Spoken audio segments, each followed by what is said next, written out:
What is going on, everybody? Hope everybody's having a great Wednesday night. Welcome to Wrestling with Reality. I am John Wangland, and of course, joining me as always is my partner, Mr. Richie Reardon. Richie, what's happening tonight, my friend? Not much, brother, man. I'm so excited for our show tonight. There's a heat warning out in Arizona. It's been 114 today, man, but it's not going to be as hot as this show that we're going to put on tonight. We got a great guest. We got an exciting bonus episode for you guys with a great interview. And Mr. Ricardo Rodriguez will be joining us. I'm excited. I know you're excited. How are you doing? Man, I'm doing great. You know, we don't do a ton of interviews on this show. It's just something that we always say we bring somebody meaningful on. We bring when we decide to do guests through the years. And this gentleman is meaningful and then some. He's had one hell of a career, manager of champions, professional wrestler. He has done announcing, he's done commentating, he's done just about every darn promotion and everything you can do in the wrestling business. And he's still kicking butt. He's still taking names. He's spreading a positive word out there and helping people along the way. And let's welcome to Wrestling with Reality none other than Mr. Ricardo Rodriguez. I would do a bad job rolling my R's, Mr. Rodriguez. I cannot do it. I apologize. I mean, you can give it the good old college try. If I did it, I'd be spitting all over the camera right now. It would be that bad. How you doing tonight, sir? I am doing great. Thank you for having me on. We just finished training here at the Legacies Wrestling Academy. So I'm not like the cleanest and freshest at the moment. But other than that, like I'm doing great, man. I'm happy to be here. That's awesome, man. Good to see you, by the way. And just want to say thank you for all the memories that we've gotten thus far in your career. Phenomenal stuff. Love the stuff you did with Alberto Del Rio. It's memorable stuff, man. I just appreciate it. Yeah, no, I appreciate it. You said it was 114 where you're at, Richie? Yeah, where are you at? Phoenix, Arizona. Oh, nice. Yeah, I do HVAC out here, man. It gets pretty warm. Oh, I can imagine. No, I can totally imagine. That should be a lot of fun. It's in the 50s where we're at on the north, right, Mr. Rodriguez? Yeah, it's about 50 something. And it's this morning, when I woke up, there was a little frost on my windshield. Man, that's awesome. I'm so jealous when I see John come on air and he's got his sweater, and it's like, man, I wish I could have that. Yeah, you too. Now you're living in Lancaster right now, Pennsylvania? I'm in Lancaster, Pennsylvania at the moment. Originally born and raised in Los Angeles. Oh, beautiful. And then from there, I ended up moving to Texas and then Florida. So I'm used to the southern weather. Sure. And I spent a whole year in Cairo, Egypt. To go from that to the northern state of Pennsylvania. So you know all about the heat then with Egypt, man. Oh yeah. And then now I'm here in Pennsylvania where I have to deal with snow, and I don't do too well with it, man. Yeah. What's So Lancaster, you're up in the Pocono Mountains then, right? Not that far north. Okay. I'm more on the southern side of Pennsylvania. Okay. I live in Binghamton, so I live about 10 minutes from the border of PA, actually. Okay, cool. Yeah, cool, but I think maybe about 2.5 hours up your way. Beautiful neck of the woods in Lancaster area. It is. It really is. I know you were brought out there for a reason. What made Yeah, you stick around Lancaster? Did you love it? What was it about Lancaster that made you stick around there? All of this. All right. All of this. You got the opportunity, huh? Yeah. So in order for me to tell you about what I'm doing, I kind of have to take a step back and then tell you how I got here. Sure, absolutely. It's a whole process, and it's. I know sometimes when I tell my story, I look back at him like, man, I sound like I'm just making it up. But no, I all of this happened. It's all real stuff that happened, and there's like photographic evidence and video of all of it. So I'm not making it up. As far-fetched as it may sound sometimes, because I catch myself too. I was like, man, that sounds like I made it up. You got to pinch yourself a little bit. Yeah, come back down to earth. So I obviously I had to I spent a lot of great time with WWE. I was there for 4 or 5 years roughly, and when I left WWE, I ended up going to India, and I opened up a wrestling school in India. When I finished there, I did some time in Australia, then I did some time in England. I did some time throughout Europe. Then I went to back to Florida, from Florida to Texas to Mexico City. And then from Mexico City, I spent a year in Cairo, Egypt. And then I ended up in Lancaster. There's a reason, obviously, why I ended up here. I'll get to that in a second. I ended up in Lancaster, and then I kind of liked it. I got to spend a lot of time after my WWE time opening up schools and running schools for many different people. And I met my now business partner. His name is Christopher Dreisbach. And he's like, well, why don't you just open up your own? So then we started talking about it. We really sat down and figured out the logistics of how to make it happen. And with this help, we opened up 3 Legacies Wrestling out here in Lancaster. That was 2 years ago. And actually this Saturday, on September 7th, we'll be celebrating our 2-year anniversary at Millersville University. Congratulations. And it has been a wild ride ever since we opened up the academy. The academy led to the shows led to everything that we've kind of branched into. We have Chris Van Vliet that will be coming in on Saturday to join us for the event. We'll also have James Ellsworth, Ricardo Rodriguez, and all of everybody's favorite 3LW stars. So it's really cool. It's a family-friendly event. So we have a lot of community efforts there that kind of all come together for wrestling, and it's super awesome. But that's ultimately why I ended up staying in Lancaster, was because this opened up, and it's been going really well, thankfully. And this is my baby. What's your impressions been as a teacher? Because I'm sorry, Richie, everybody, has a great teacher in their life. And I'm sure you had so many of them that helped you kind of get to this point in life. What's been your experience like as a teacher now, as an instructor, a business owner of this promotion, this school? What's that been like for you? So I was very grateful that early on in my career, and I was put in a position to help others, to help guide others, like in training class. I feel like I understood the concept of wrestling relatively early. I don't mean psychology. I mean, I understood how to do stuff.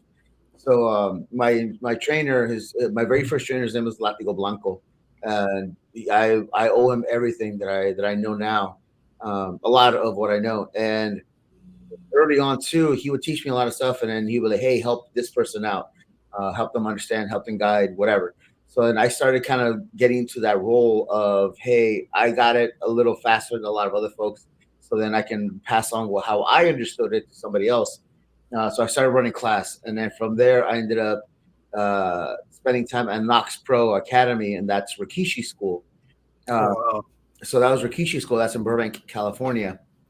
They're in Van Nuys, California now, but I spent time there. and my trainer at the time was Orlando Jordan. Orlando Jordan was there, Wow. and I got to spend time with him. Black Pearl, Gangrel used to run the day class. No, I'm lying. Gangrel was the night class. Black Pearl was in the morning. My apologies. So I spent time with Orlando, and then after Orlando was Gangrel, my trainer. Um, and then same thing. So they would use me as an example to help out the other guys. So I started falling into that role. And then on my days off from training there, I was at another place teaching, um, and that was Ryan Katz's place in Chatsworth, California. Ryan Katz does a lot of the creative side of NXT now. Nice. So he came up with a whole lot of concepts that became super popular in NXT. So I was running that class, and from there, I mean, eventually I got signed. I went to WWE. I did all that stuff up there, and little by little, I started kind of like getting into that position again. So like William Regal will use me a lot as an example. He would have me work with the extras. Same with Malenko would help me work with the guys that would come up from NXT or FCW at the time, just to get them reps and to get them seen in front of like the main agents on the road. So Right. they would put me in that position. They started putting me in situations where I was working the dark matches or the tours, the live events under the mask, to help guide the guys that they wanted to be seen. So back then, what they would do, because we had like the split brand, so they had Raw and SmackDown before they unified them, and then they split them again, and they put them together and they split them again. Right. So when we were there originally, they had them split. So like every week they would bring up two people from FCW, and then, or let's say four. So they would send two on the SmackDown house loops, and then two to the Raw house loops, and Right. whichever one I was in, they would always like dedicate somebody to me. So let's just say, for example, they would send up, and I'm just throwing a name out there because it just popped up in my head, Bo Dallas or Husky Harris. Nice. And they were like, "Hey, we want to see him, so let's put him with Ricardo under the mask. Let's see what such and such can do." So then we would do the dark shows. I'm sorry, the live events, and go from there. And then eventually, they started putting me back down in FCW, where I was helping with Norman Smiley. So I was assigned to Norman Smiley, and then I was his like example guy. So if Norman wanted to show something, he would grab me and then do stuff, and then from there we would pass it on, and we would kind of do this little like Norman would show me, I would do it to this person, and that person did it to the next, right? So that kind of a thing. And then I would do that on the main roster as well too, before Raw and SmackDown. So I started falling into that role little by little, and then eventually, once I it just kind of went from there, and then I started teaching other folks, and all the stuff that I was learning from the amazing minds that I got to work with on in WWE. I mean, just FCW, right? Just FCW. My main coaches for me were Ricky Steamboat and Norman Smiley. Those were my two coaches that I spent most of my time with.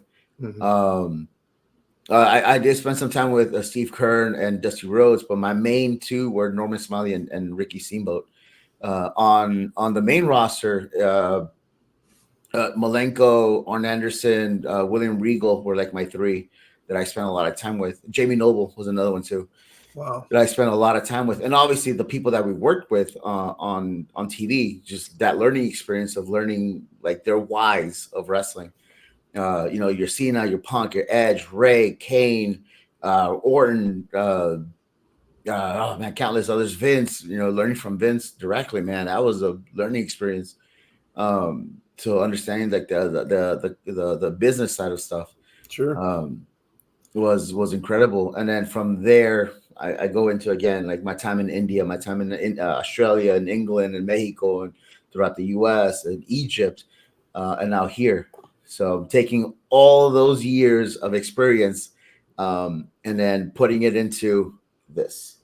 So I want to commend you on the 2 years. And congratulations on that, man. That's a big thing. Thank you. Mean, especially thriving in this environment with that type of industry and stuff. It's so competitive and so brutal and grueling. I read on your website that you guys give an opportunity to somebody who's kind of lower income that kind of wants to strive for that dream. You guys provide a scholarship. Could you go into that, kind of explain your outreach and how you're helping with that?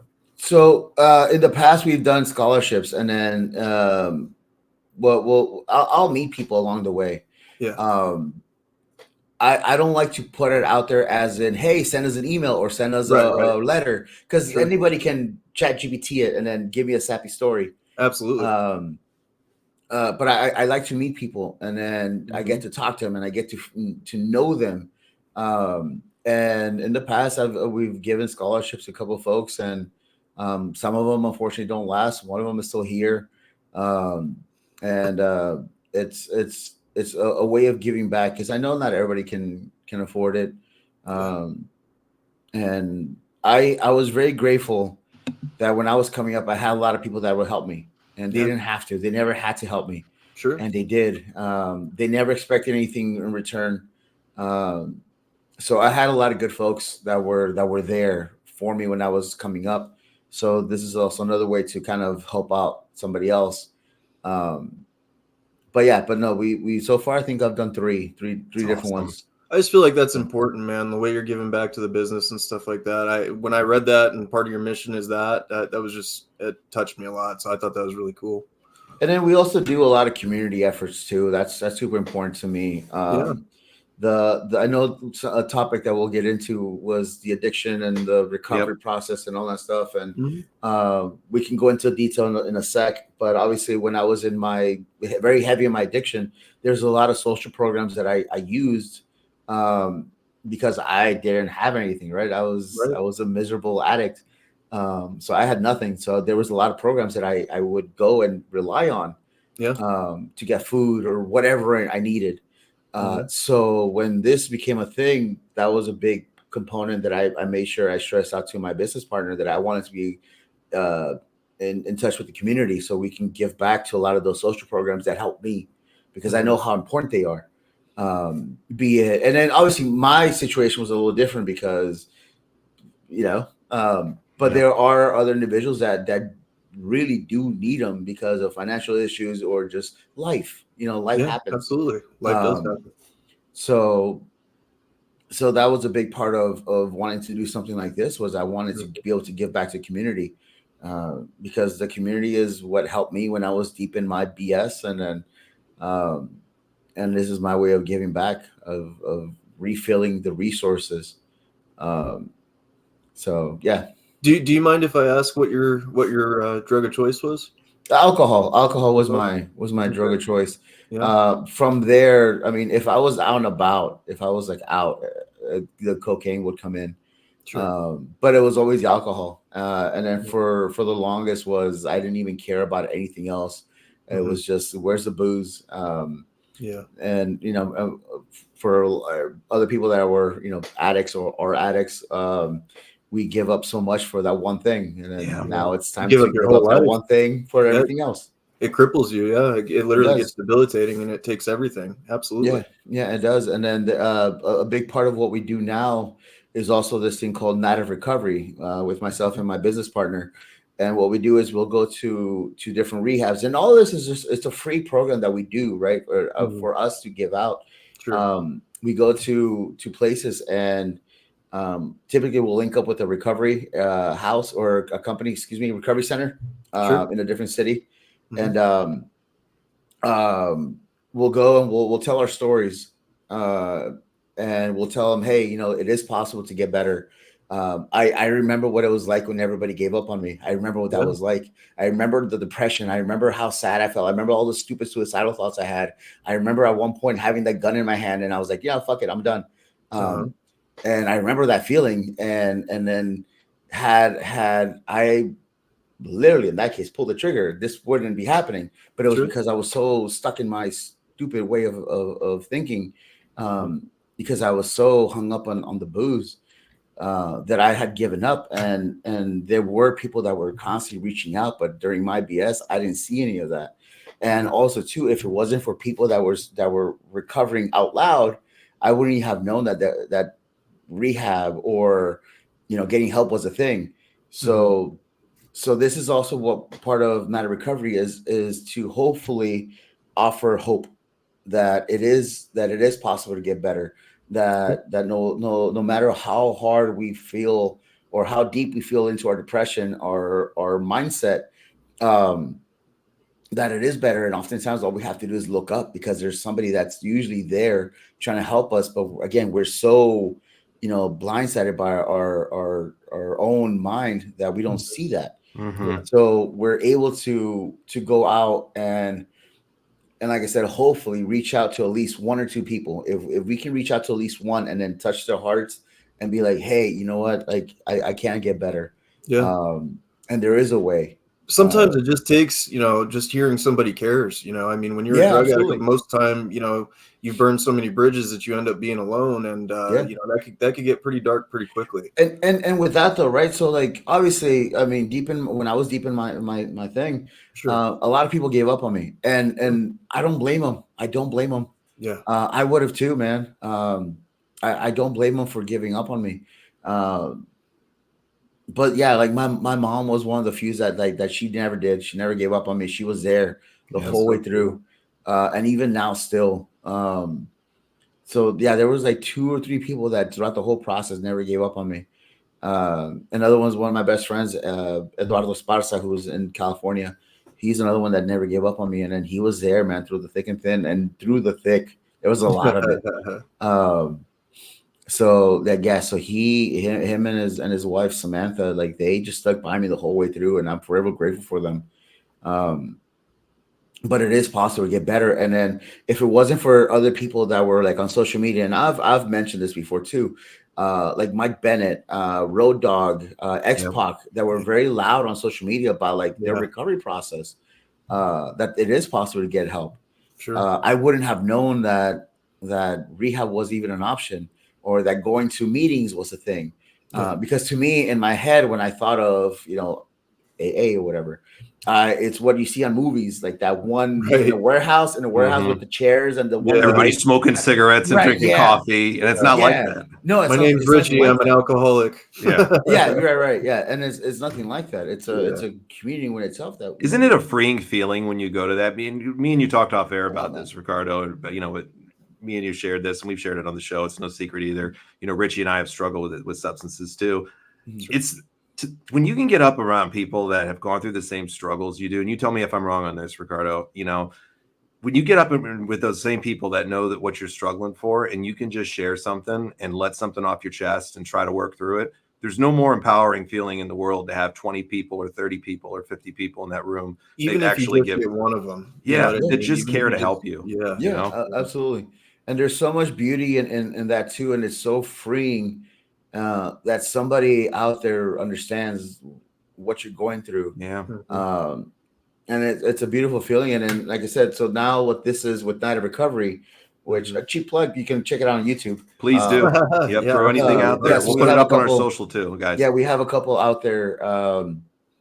We've had, people, friends of mine from WWE, like Kurt Hussey, Fandango, Shannon Moore, they're all out there, and then they're open about their recovery process too. So I'm forever grateful for them, because just hearing their stories is very empowering, and it's very it's a feel good story of where they were and then how they got better, and then what they're doing now, which is even more beautiful.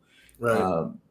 And that's something that I'm forever proud of, each and every single one of them that has that courage to go up and then share their stories, because their story is going to connect with one person, and that's all you need sometimes to save that life.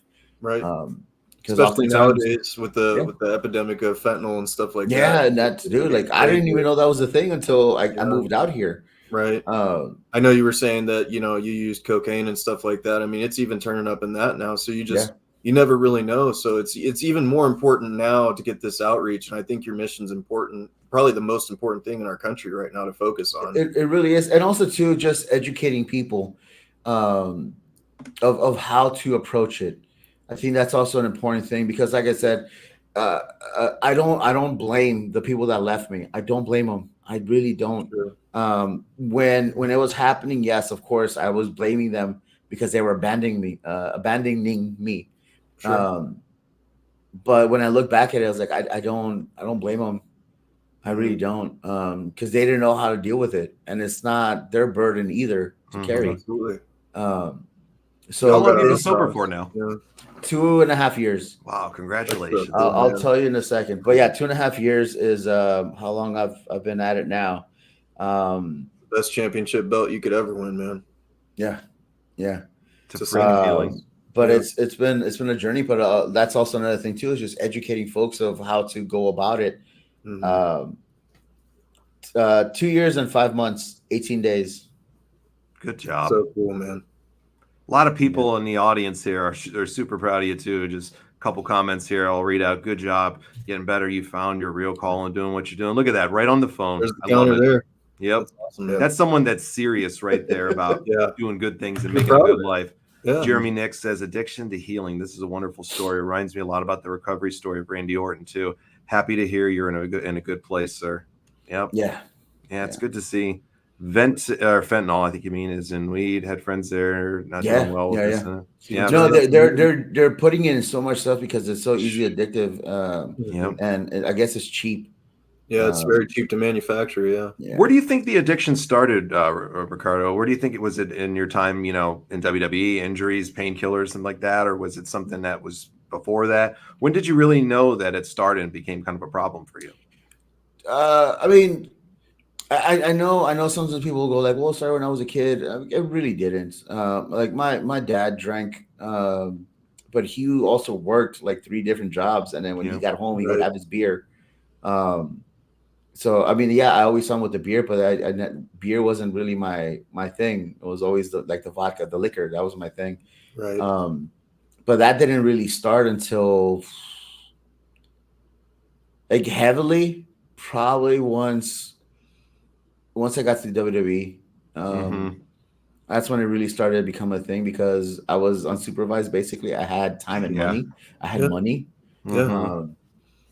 And I think also at the same time, and this is something that I've discussed with Del Rio in the past, was they gave us everything from the beginning and unregulated.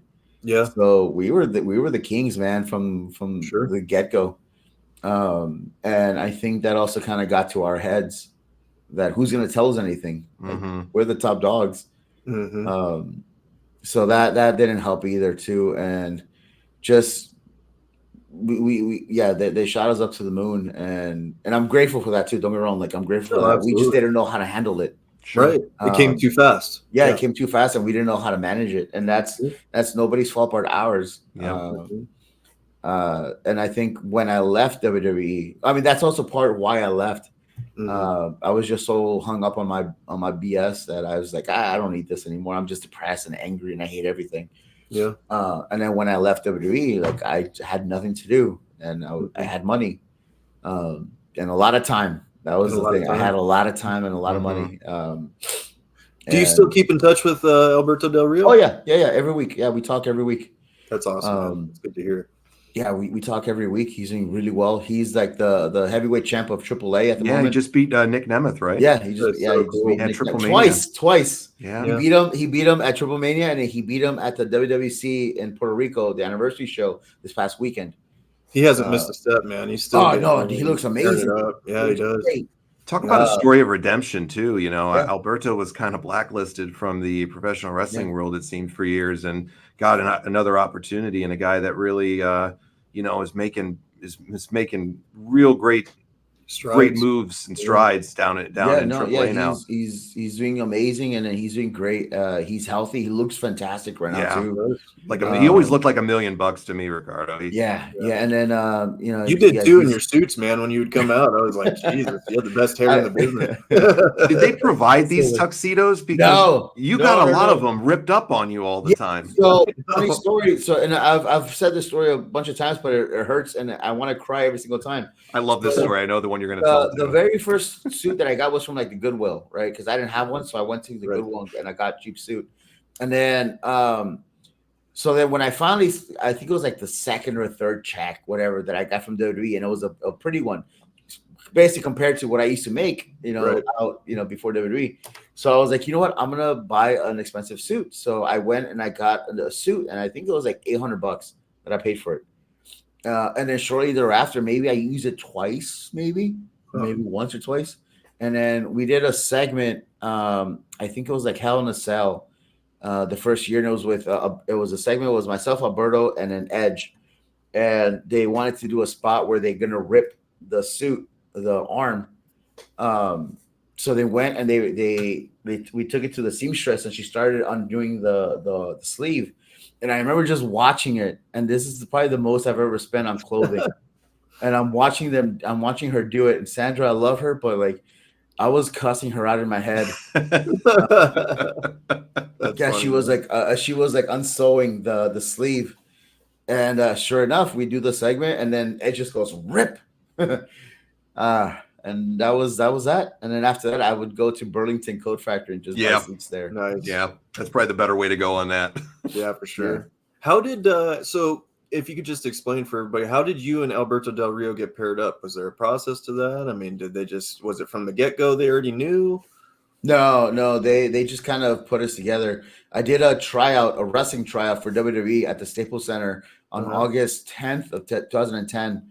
It was the Raw after SummerSlam. So whatever day that was in 2010. And we did a tryout. And then they were looking for somebody to do that ring announcing spot the next day in Bakersfield, California. And they had asked somebody else prior.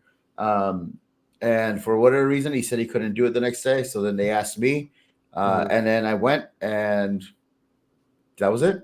I just kind of went from there. So I'm forever grateful for that guy that said he couldn't make it. There you go, man. That's awesome. Worked out pretty good, right? Yeah, I would say so. Yeah, it worked out very well, thankfully. So it was his loss, and my gain. Did you come up with the famous intro that you would provide for him? Was that your idea?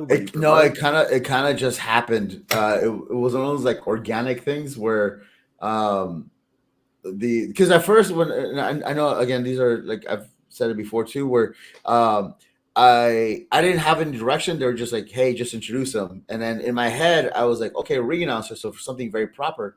And then Vince just goes like, no, be more animated. So I was like, okay. So then I thought of the announcers from AAA, how they're more louder and this and whatever, right? So I went down that route. And then as time went on, I was watching soccer, and then there's this guy named Andres Cantor. Andres Cantor is the guy that made the goal. Very famous. Right. So then, ta-da! So I just kind of went from there, and then eventually the people started doing it with me. So then, with more reason, I want to elongate it as much as possible. Right. And then WWE, the Twitter account started counting it. So they would do the counts, how long I would hold it. So then it would make me do it even longer. Dude, so you would just kill it when you would do that. That was some so it was just a process process, on you, brother. And I think like the longest was like 40 seconds or something. Wow, that's impressive. Yeah. That's awesome. But yeah, I kept testing myself, and I think it was for like a WrestleMania. It was a pay-per-view. It was a big event. Vince McMahon, you mentioned. I have to ask, because this is, as a wrestling fan, my entire life, Vince McMahon has always been just like the most polarizing figure to me. Right. You hear a million stories about Vince, through the years. Some people say, he's awful to work with. Some people say he's the greatest to work with. Some people say he's a tyrant. I'm sure it's all of the above in some way when you're Vince McMahon and you live in that world. But what was your experiences like working with Vince McMahon? Because you were part of a real big movement, I think probably towards the end of your, if I'm remembering my timeline right, they transitioned a little bit over from the McMahon and Laurinaitis stuff, and then Triple H kind of started to come in. Yeah. But yeah, we were there. Actually, we were there when we had that meeting when they had told us that Laurinaitis was stepping down and that Triple H was taking over. I was there for that meeting. Wow, that's pretty powerful. Yeah. So, but anyway, Vince, what's Vince, he like? Everything that you probably heard of him, both the good and the bad, are probably true. At some level. But I mean, obviously, listen, and then I know everything that's going on right now with all that stuff, and I mean, if it all comes out to be 100% true, then F that guy.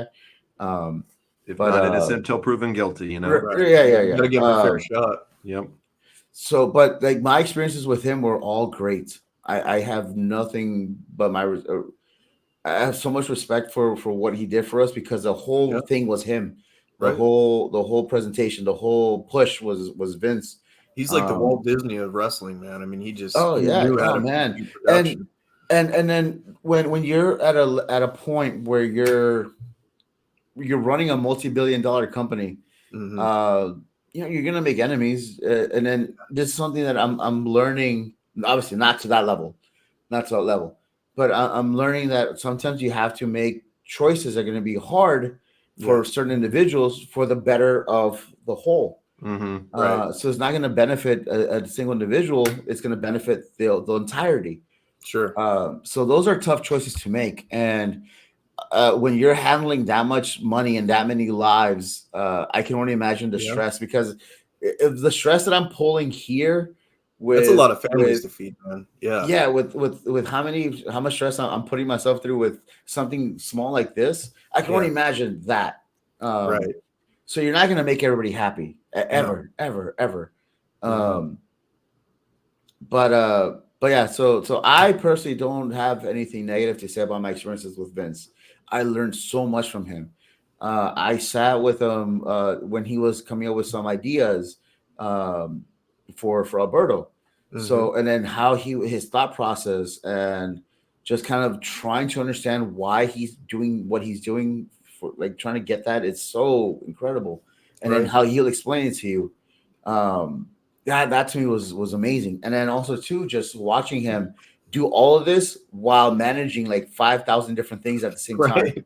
That to me is incredible, because just imagine like an image of an individual, and then you're talking to him, and he's talking to you the whole time, and then somebody comes from next to him and asks him a question without skipping a beat. He just goes stop, and then he keeps going, and then another person comes up, and then he goes boom, and then then people start coming left and right, and then just ask him questions, and he doesn't skip a beat. And then just imagine like other arms coming out from behind him, and then just doing answering all those questions. It is amazing to see in real life how he does that without like losing his marbles. So I personally don't have any negative stories towards Vince. That had to be an experience of a lifetime, though, to get to work with a guy like that. That's been recognized as being responsible for all that. Man, you were at the elite level. That's something to put a feather in your cap about. And I'm grateful for all that too. And then, like I said earlier, like sometimes when I tell my story, I have to like take a step back, and I was like, you gotta pinch yourself. That sounds like I made it up. I was like, no, that'll happen. That was real. I was there. That's funny. You so actually hold a win over Roman Reigns too. I don't know if you remember that. Do I? Your character back in FCW. Roman, right? We were looking up some stats. No, today. I never beat him. It was in an 8-man tag match. Oh, yes. I would have never have known this, but the only reason was the other day up on my timeline on Facebook, I see this like young-looking Roman Reigns named Leaky, I think his name was. Leaki, yeah, excuse me. And then I'm like, is that Roman Reigns? And I'm like looking it up, and then we always like to do our research, before we do a show or have anybody come on. And I'm like looking at it, I'm seeing Ricardo actually was victorious over the tribal chief, probably the most powerful guy in wrestling over the last 15 years. That's crazy, man. You got a victory over Roman. I say we get you back in the title picture in WWE. So funny. All right. So my last televised match was on Raw. Okay. And I pinned Alberto Del Rio when he was the heavyweight champ. Holy crap. That was my last televised TV match on WWE. That's so awesome. I pinned Alberto. So were you a wrestling fan as a kid? What pushed you into the business? So I growing up around the Mexican community, obviously Lucha Libre was the thing. Yeah. Mm-hmm. So I spent some time down in Mexico, so I would watch Lucha Libre. My biggest aspirations back then was like Atlantis, Máscara Sagrada, Ultimo Dragon, Super Muñeco, Tinieblas, all those guys from I think at the time it was AAA, what we would be watching from like mid 90s. It was like AAA. But yeah, it was Atlantis. That was like my thing. That was like my guy, Atlantis. And Octagon was this guy who had the tassel. So Generico's mask. Yeah. That's basically Octagon's mask. Okay. That Generico just kind of modified, but it's Octagon's mask. And then he had the tassels. So the thing with Octagon is like he was a baby face, but they would always tie the tassels to the rope. And that's how they would beat him up until eventually he loosens up. He does his big comeback, and off we go.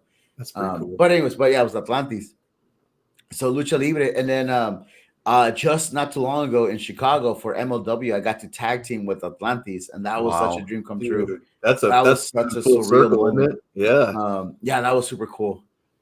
Heck yeah, man. We have a request from the audience, Mr. Rodriguez, and if you don't wish to do it, please, by all means, don't do it. Actually, Jason, you can go on my Cameo. Boom. Boom. At Boom. WWE.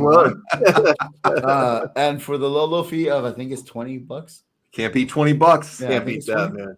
Can't beat it, Jason. I love it. That's awesome. Any Rey Mysterio stories? Jeremy asks. Yeah, man. Like for the legend that he is and how humble he is. Yeah, my hat's off to Rey. I got to wrestle him a few times, and wow, it is the coolest thing to see his son coming up. I just had to say that, man. So awesome. I chatted with this is a while, maybe like a year ago. I sent Dom a DM. I was like, dude, I'm super proud of you because I remember when he was a little kid. Obviously, anytime we're in San Diego, Rey would bring the whole family. Yeah. So I remember when Rey and Aaliyah, I'm sorry, when Dom and Aaliyah were like little tiny. And just seeing them, and then obviously seeing Dom, what he's become. Like I sent him this whole DM. I was like, dude, I'm so proud of you and congratulations on everything you're doing. And that's super cool. So it's amazing to see the development that they have done, come through, not just as humans, but like as performers. Do you think they're purposely making him look like Eddie Guerrero for like a future storyline? Oh yeah, definitely. Because I mean, that story was already like planted a while ago. Yeah. So might as well run with it. I saw a tweet he did, Ricardo. Like I think it was like last year. He's like, they come to the old veterans like me. I've been in this business for 17 years. He puts it up on Twitter or something like that. Yep. Dude, Dirty Dom is doing. He's living the life. Man. He is living the life right now. So like he was already like the biggest heel. So I don't know how you like do a double heel turn. Yeah. He did it. He did. He like switched up to his heel level when he got with Liv. Yeah. So I love the pairing with him and Liv too. I think they're great together. Yeah, the whole thing is awesome. He's definitely like the top heel in the whole business. Absolutely. Now, tell us about MLW and what the work that you're doing over there. And I know our fans are very loyal wrestling fans and have heard of MLW. I got to tell you, if you guys never check it out, it's a real gem to watch. The production value that Court Bauer and the team at MLW put on, and just the storylines in general, and how they've managed to survive with these big market WWE, AEWs coming in. MLW, they put out some quality stuff. The Battle Riot's one of my favorite things to see every year. Oh, yeah, and cool. they go all in on the Battle Riot. Like Legends coming in, everybody. Yeah. Scotty Riggs was in, I think, in this last one too. That's pretty heavy, man. Scotty Riggs returning the ring. Yep. I've been with MLW for the last year and a couple months. So let's just say a little over a year. I started off as talent for the first 2 shows or so. And then I got offered this deal to be a producer. Nice. So I've been with them for a year now as a producer, and then also on air talent as sometimes a wrestler, but mostly as part of Promociones Dorado, which is Salinas de Renta's group.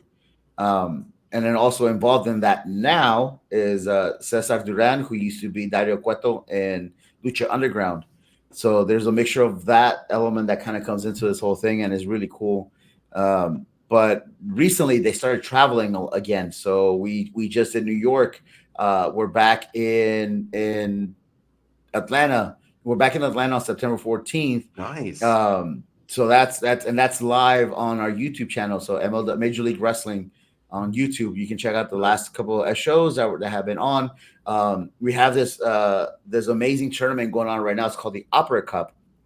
So right now, contending for the trophy, you have Místico, Big Dude Tito Escondido, TJ Perkins. Who's he going up against? Kenta is on it. Nice. So that's just to give you an idea of the quality talent that's on it. Yeah. And not just that too, because those are like major names, but you also have a lot of talent that you may not know who they are, but I really do feel that they're worth giving them a look. Brett Ryan Gosselin is somebody who's so annoying, but so good at it. Awesome. That you just want to punch him in the face. But he's really good at it. Akira, who's amazing. Alex Kane, who's been doing an amazing job, Janai Kai, Delmi Exo, um, so many amazing, talented individuals that are part of that, and it's definitely worth checking out. Yeah, it's a great promotion. It's good. Court's been around for ages Yeah, too. he's been around for a while. We actually worked together for an MMA company years ago called Combate America, Nice. um, and we were there for a little bit, and COVID time happened, and a lot of stuff just kind of, you know, Went crazy. kind of got lost. How did you get started in wrestling? Jason wants to know really quick, Mr. Rodriguez. So I used to, like I said, I used to watch Lucha Libre when I was a kid, and then as time went on, I kind of got away from it, and I started focusing more on soccer. I did soccer for about 12 years, and I kind of, I had an accident. I had an accident with my legs. I broke my legs, so I couldn't play soccer anymore. So then, what do? I switched over to backyard wrestling. Nice. The back, because that's the way to go. Yeah. And eventually, I went and I got trained. Maybe in 18, 19 is when I started. 18, I think, when I started training. Oh no! When I started backyard wrestling, I started training at 19, and I debuted at 20. So I've been wrestling for the last 18 years. Holy cow! 18 years. That's a long time, man, to hone your craft and do all that you've done. You were under a mask originally too. I think if I remember correctly, it was Chimera. Chimera was the guy I used to wrestle. Look at that! Yeah. So it was that fella. That is awesome. And then I'm very proud of the fact that I was allowed to use this gimmick. That was my independent gimmick on WWE TV. Granted, I went under a different name, but I got to wear that outfit. I got to wear that, so I'm very, very proud of that. And that's how I got into doing the live events and then doing the dark matches with this. Because Ricardo can't wrestle, right? So Ricardo's not allowed to wrestle. But he could under a mask. Right, yes. So it's like a Clark Kent Superman thing. There you go. I like that. Who's one of your favorite talents to watch now in professional wrestling? Whether it's in the indie promotions or on the mainstream, bigger promotions. Who's some of your favorite ones to watch right now? There's a few, but for different reasons. So for a while, honestly, the Iconics, I used to love watching the Iconics because they were so annoying. Great. Chelsea Green right now is super awesome. I love watching Chelsea. She's somebody that she understands her role, and she knows what she's there to do. She lets her ego aside, which is super important. She puts that ego aside and then gets the job done that is asked of her, and she does an amazing job at it. Because oftentimes I feel like if you tell them, hey, you're going to go in and you're going to make a fool of yourself. And then most people will be like, man, screw that. I'm not going to do that. But no, Chelsea's so good at it. And I'm grateful to have known her for the last several years. And she's doing a hell of a job. So right now, Chelsea, on the athletic, just pure athletic side, man, like there's a lot of AEW guys. Ricochet was always fun to watch. I mean, obviously Ospreay. So Gringo Loco is another one I love watching.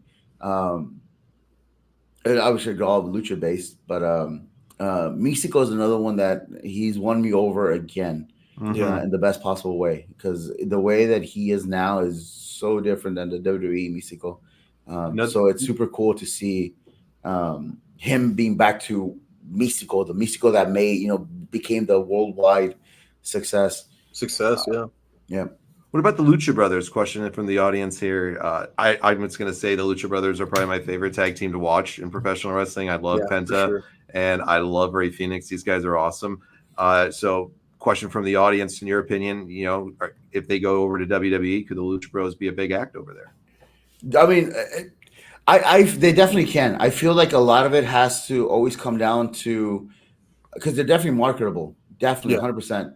I don't know if it was Conan on the Conan podcast. I think it was Conan.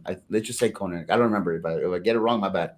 But I think he said something about how the charismatic one is Penta and the athletic one is Phoenix. Absolutely. So there's a way to market that. Yeah, there's a full package. Yeah. So I don't know if it was them or in a comment that related it, put it as a the Hardy Boys, how one of them was more of like the Jeff Hardy was charismatic enigma, and then Matt Hardy was more the the worker. Right. Yeah. So there was a relation to that. So I mean, it's all marketable. It's all doable.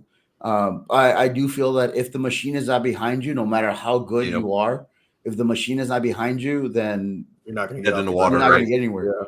Yeah. So a lot of times it could be based off of timing. Hmm. If there's somebody already there who's doing what you do, then you're gonna have It's to not going to sit work. and wait. Yeah, you're Um, going to be a duplicate. yeah. But if you just happen to hit at the right time, and the machine is behind you because that's what they need, then you're gonna be golden. Or if there is somebody that does what you do, you have to do it 10 times better, so that Mhm. there's no doubt that they can put the ball. They can give you the ball. Yeah. So I oftentimes, think yeah. Oh, I'm sorry. I was just going to say, I think individually, both those guys are great too. Like, even if you put them over there just as independent wrestlers, not necessarily a tag team. Sort of, yes. However, WWE is a different machine than a lot of the independents, so you have to learn how to talk. Right. Mhm. Because otherwise, if you don't know how to talk, then your Penta knows how ability to will talk. only go so. Yeah, you're I only used going to to go watch so Lucha high. Underground. Yeah. He So, would kill it in those promos with Lucha Underground and stuff like that. Penta was my favorite thing to tune into each and every week when I'd watch it. yeah. So the ability to talk. Oops, sorry, I'm about to sneeze. No, you're okay. Excuse me. God bless you. Bless you. So the ability to talk is super important Mhm. because then they can rely on you to go and do marketing. They can Yeah. rely on you to go and do the promotional stuff. Mhm. Um, and this is something that I've talked with Alberto before too. Was early on, like when he was still starting up, he was still struggling with English, so that's where they would attach me a lot to him too. And then after a while, we just started like feeding off of each other, and just we Mhm. became a package deal. But in the beginning, it was more so I can help him uh, um, if he ever got stuck because he was still learning it. Right. And as time went on, then we just became a thing, and then there was no doubt that they had to put us together. Mhm. Uh, but that's where like a mouthpiece sometimes is important to be able to move the overall package forward. It's a lost art in today's product for sure, and I think it's really important to have managers and different roles like that because it adds to that narrative and that storyline that they're trying to get across. I mean, you look at Paul Heyman, one of the best to ever do it, Oh and yeah, yeah. he adds such another level to this bloodline story, You and you it's just been said awesome to something watch. though. You just said something though that I feel like a lot of people that are trying to be managers don't understand. You're adding. You're Yep. not supposed to take away You're not the from center of your guy. attraction. Sure, Right. We're just a decoration. Mhm. Um we're the side piece. Like the main yeah, attraction is your guy. There's sure. a lot of a lot of times when I watch certain folks that they make it about themselves when Yeah, ultimately it's not about you, it's about them. you're That's supposed what to you're trying to enhance push. them. Yeah, absolutely. I think you did such a great job, and I'm not trying to blow sunshine up you, but I think you did a remarkable job for that spot for Alberto Del Rio. And I want to ask you, man, did you ever get to ride around in those fancy cars? No. So he owned like two of them that he used when because at the time he lived in Fort Lauderdale. So Okay, so anytime we went to Miami, I think like yeah, a few times they used his cars. nice. So sort of yes. We drove them back to his house. Cool But stuff. every now and then they will let me like do something with the car. Like there was a Ferrari that I got to drive. That Woo! was in There was a Washington red one that I D.C. remember in particular, a red Ferrari that Yeah, was there so was a cool. Washington D.C. when I wrestled Big Show. They let me come Oh out with the God, car. did you Uh, take his chop? oh yeah, oh dude, Big Show is Oh, awesome. oh my Um, God, Kali is another one. Kali is one of those that he doesn't know his own strength, and yeah. then he just goes and destroys you. Was it his Uh, school that you were a teacher at in India yeah, that I read? yeah. How was that experience? I'm Um, gracious for your time too. I know we're coming up on oh your no, you're time here fine. tonight. That was That interesting. baffled me, So Ricardo. how that one started was Jinder Mahal. Mind you, I was drunk as hell when I spoke to Jinder. Jinder had posted something that he was looking for somebody to go to India, and I Yeah, responded. So then he called me, and I was drunk as hell. And then he's like, "Hey, if you're serious, let's make this happen." So when I man, sobered up, I was like, "What did I just agree to?" right. But at the time, I really didn't have anything going on, so I was like, "You know what? Screw it. Let's just see what happens." Hmm. And then I went. It wasn't too it wasn't too drastic, honestly. In the sense of I didn't grow up with a lot. Hmm. I even in my living situation at the time, I mean, I didn't have a lot. Mm-hmm. So when I went over there, I didn't need a lot. Mm-hmm.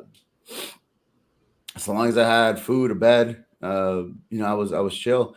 And then too, just kind of riding the wave, man. Just kind of like just enjoying the time. And this is an experience that I never thought I would be doing. And then I had already proven that I was this kid from a barrio in LA that got out and I did stuff.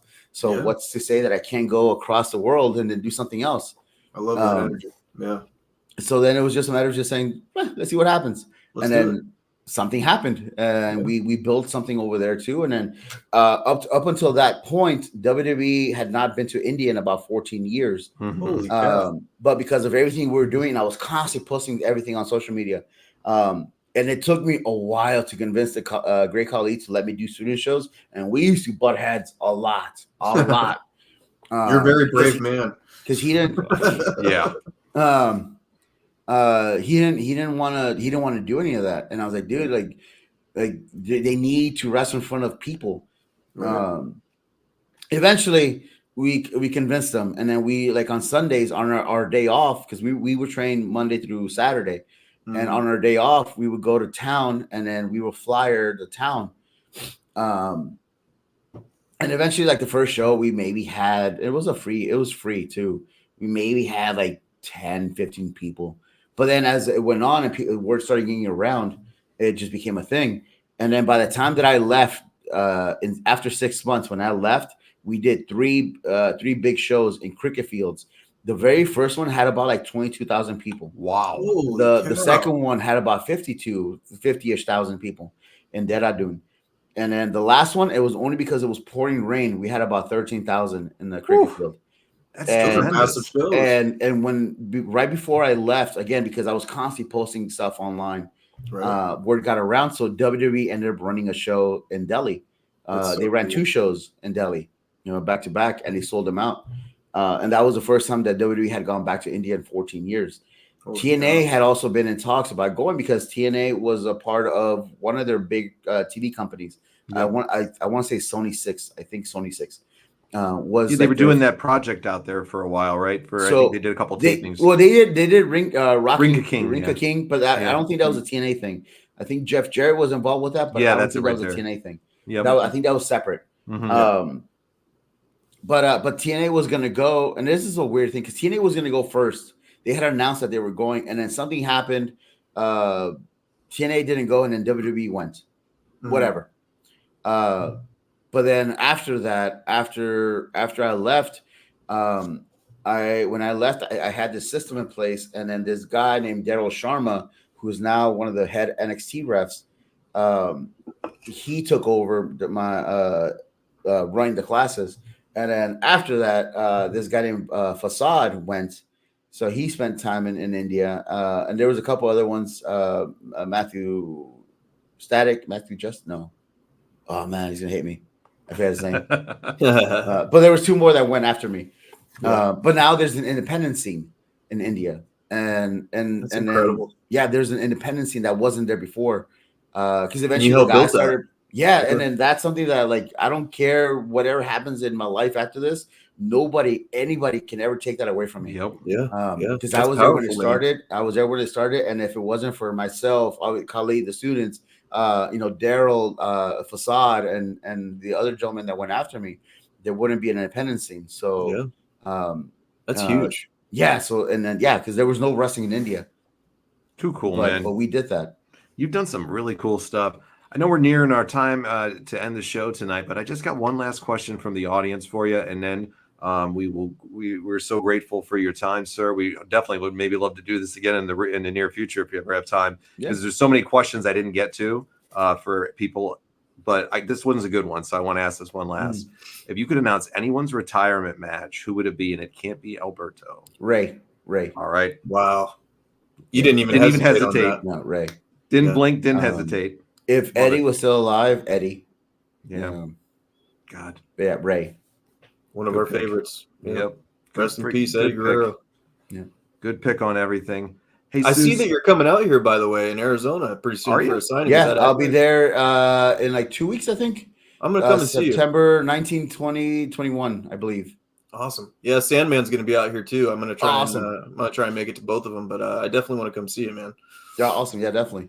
Yep. Cool stuff. Hey, Seuss, please tell everybody anything you want to plug. Tell them anything about your school, how they can reach you if they're interested in getting trained, what you got going on. Anything you want to throw out there, my friend, please. So put we it out actually there. we do every 6 months we have new classes, and we have a new class that's starting in October.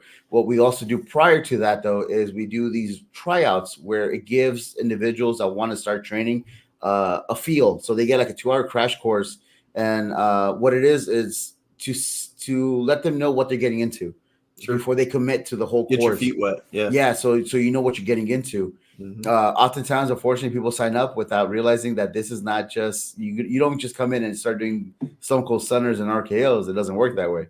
Right. It's a whole process that goes into it, and so that's what this is. You can also reach us out at 3. You have to spell it out. 3 Legacies Wrestling on Facebook. If you go on YouTube, we're always looking for subscribers. We do have exclusive content, and all the membership starts at 99 cents a month. So that's totally affordable. So if you subscribe on the join, you become a member for 99 cents, or you can just subscribe for free. You can check out some of the old shows that we've done, and just keep checking us out. 3 Legacies Wrestling, and that's what I got. Awesome stuff, man. Richie, take us out tonight, my friend. Brother, man, I just want to thank you for all your time, being so gracious, and this has been a true honor getting to interview you, man. You're one of our favorite announcers of all time, and thank you for all the contributions to the professional wrestling business that you've done, and paving the way for the stars of the future, man. And it's been a great show. I hope everybody enjoyed it, and we'll see you guys again next time. For Richie, for Ricardo Rodriguez, and for John, we are out of here, guys. You guys tune in next week, and we'll see you later.